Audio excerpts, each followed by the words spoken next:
Hello YouTube, meet Sami. Sami has recently made a video about evolution. A video that I could not possibly leave without posing some questions.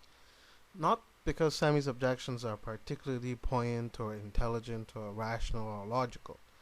Not because his objections actually challenge anything.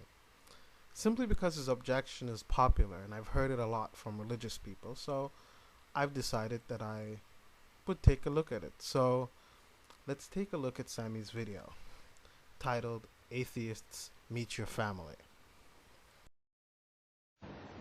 Look at your relative, ladies and gentlemen.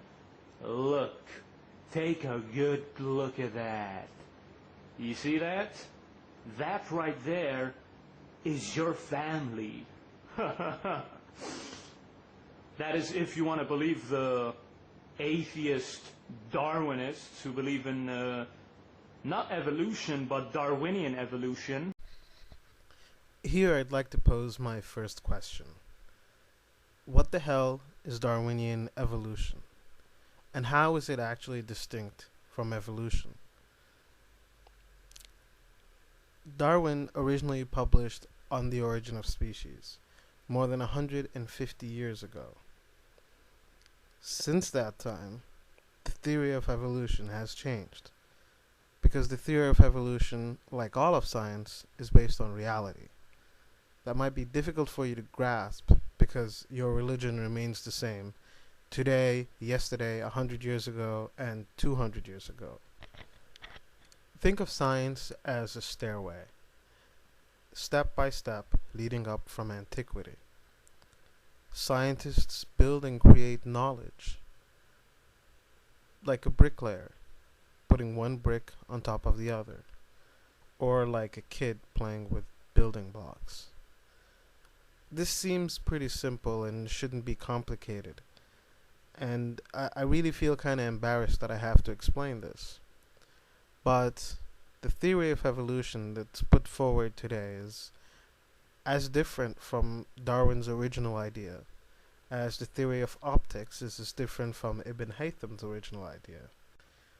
Anyway, let's continue watching this intellectual wreck of a video, shall we? That right there, ladies and gentlemen, this lizard, he's your distant cousin. Yes, we're actually related. Hey, buddy. What up, man? Mr. Lizard?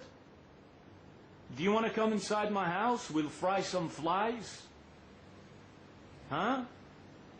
Come on, man. We're supposed to be tight. We're family, man. We're distant cousins. Of course, the notion Sami is criticizing here is the notion of common descent. He, of course, doesn't criticize any of the evidence for common descent. Instead, he brings up the old, tired creationist chestnut. I ain't no monkey's grandchild. Sami is, of course, too high in status to be related to such a humble creature as that lizard.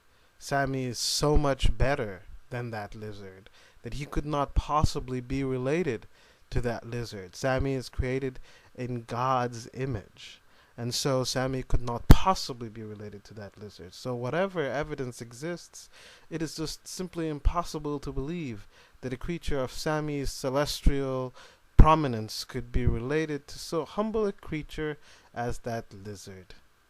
And I thought religious people were supposed to be the humble ones, and we were supposed to be the arrogant ones.